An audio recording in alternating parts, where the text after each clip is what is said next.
The first part of my game has been released, and like all games, there are several ideas that I had that got altered or outright removed because they didn't quite fit. But I thought it would be fun to discuss these changes and why I made them. But for context, my game is a turn-based RPG with gameplay elements similar to the Persona series, and based off the characters by Sleep Tight Wicket. So if you want the full breakdown, you can check out the first video in the series where I go into the basics of the game in more detail.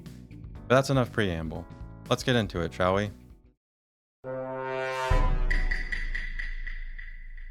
There's been quite a lot of changes around Van Helsing in the game, but the one I wanted to mention here is how he's introduced in the beginning.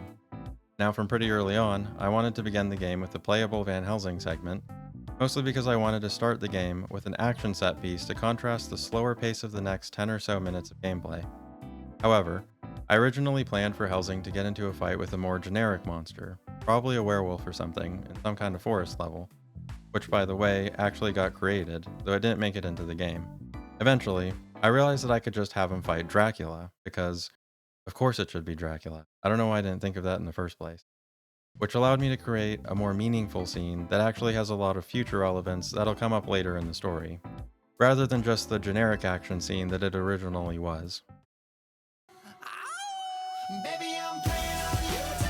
If you don't know, a pack of werewolves are the primary enemies of the first act of my game, and so of course, there were several changes I made to them. For starters, one idea I had for their lair was to make it a hospital. If you're familiar with the series the game is based on, you'll know that werewolves are typically associated with being in the medical field, so I thought going through a hospital dungeon would be pretty fitting.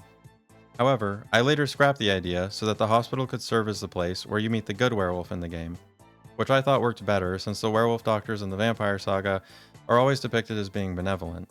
Instead, I opted to make the werewolves operate a candy factory.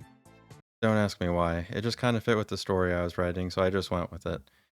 Speaking of candy though, I of course had to come up with a name for the candy bar the werewolves made, and being the creative genius that I am, I had to make it moon themed. So I went with the name Moonbeam Bars. And yes, I got the idea from Moonbeam Ice Cream. That. Okay, look, I'm not great with names, alright?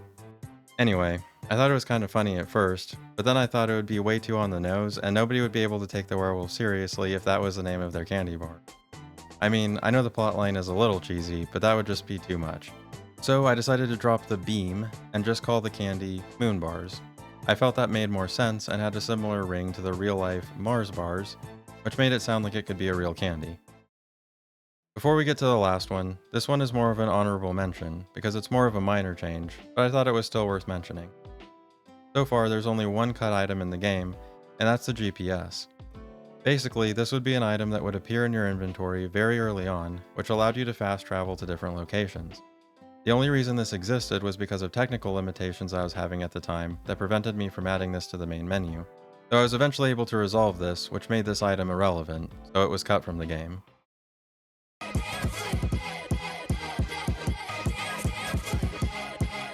Longtime fans of the Vampire Saga will know that the series begins in some sort of dance club, where the conduit first meets the vampire, and then Slayer a little later on. I originally intended to include this location in the game, but I honestly had a hard time including it in the script. I know that sounds dumb, but the way I had the story planned made it hard for me to find a way to get the conduit to end up there. I mean, at the point in the story where it needed to happen, the player doesn't really have any friends that could invite him. I guess he could go alone. Do people go to clubs by themselves? I don't know, I haven't been to one. But I felt it would be a little strange for the conduit to just express they wanted to do something for fun.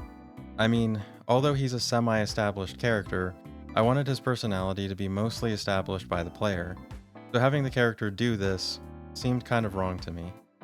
Anyway, because of my inability to figure it out, I just decided to have the conduit run to the vampire in a different location altogether. Though that doesn't mean the club won't turn up later, and that it won't have something to do with the vampire. And maybe even another character that likes that type of scene. But that's it for this video. Thanks for watching, and if you want to check out the game, it's linked in the description. It'll probably be a while before I make another video, because I want to return all my focus to developing the game for the time being. But I'll hope to make another one in the next month or so. But until then, have a good one.